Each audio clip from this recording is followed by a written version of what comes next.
Di sini saya akan mulai menjelaskan bagaimana cara penghitungan pada metode suhu basal ya ataupun MSD.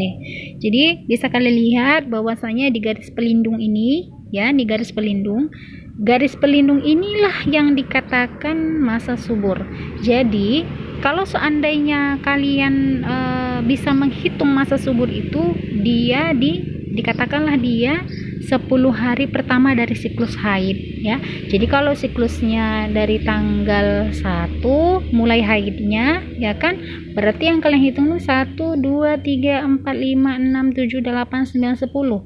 Hari ke-10 lah nanti sudah bisa kalian hitung dari suhu basal pasien kalian tersebut atau ibu. Ya ingat ya. Jadi bisa kalian lihat mulai menghitung suhu basal itu dimulai dari hari ke-10 dari siklus haid. Jadi kalau dia haidnya tanggal 1, bisa kalian hitung dari 1 2 3 4 5 6 7 8 9 10. Jadi hari ke-10 lah nanti bisa kalian mulai masukkan ataupun ukur suhu basal tubuh ibu tersebut ya. Jadi mulailah kalian hitung dari tanggal 10 ini. Jadi kalian hitung dia tiap hari dia gitu. Jadi ini kita pakai garis pelindungnya itu di 36,2. Jadi 36,2. Jadi di sini lihat.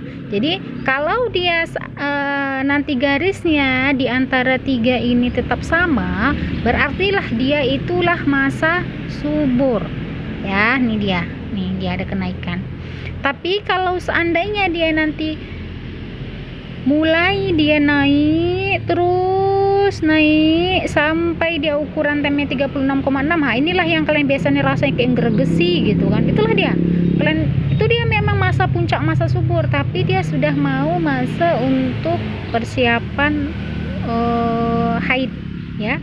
Jadi inilah dia, kalau dia sudah seperti ini berarti dah mulai tidak subur. Ingat bahwasanya garis pelindung itu kalau dia normal saja penghitungan suhu basalnya tetap dia ukuran suhu badannya tetap tidak naik turun ya. Itulah dia pada pengukuran metode suhu basal. Jadi bisa kalian lihat, kemudian dilihat dari sini dia lendirnya gimana, dia lendirnya ya kan, kering atau L.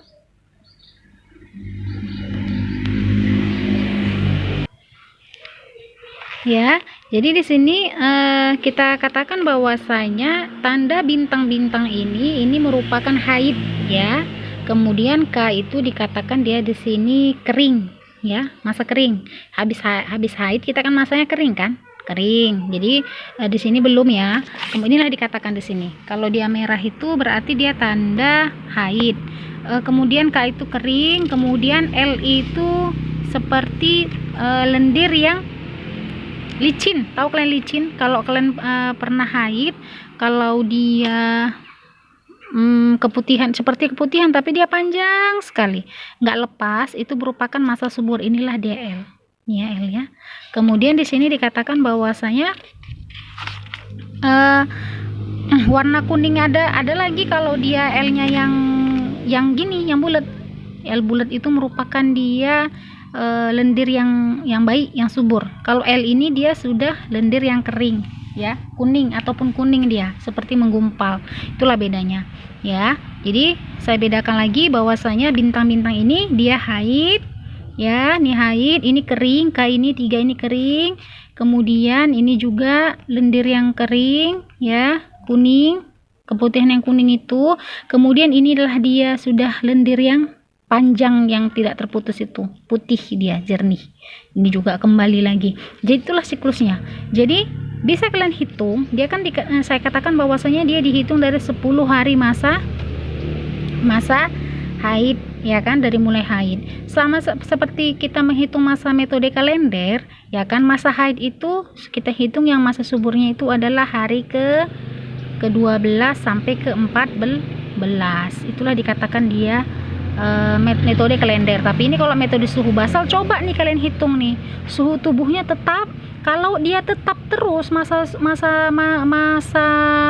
untuk penghitungan suhunya, berarti disitulah dia nanti ke hari ke-10, ya kan, 10, 11, 12. Hari ke-12 inilah dia dikatakan masa subur, ya. Jadi harus hati-hati dalam melakukan senggama, ya.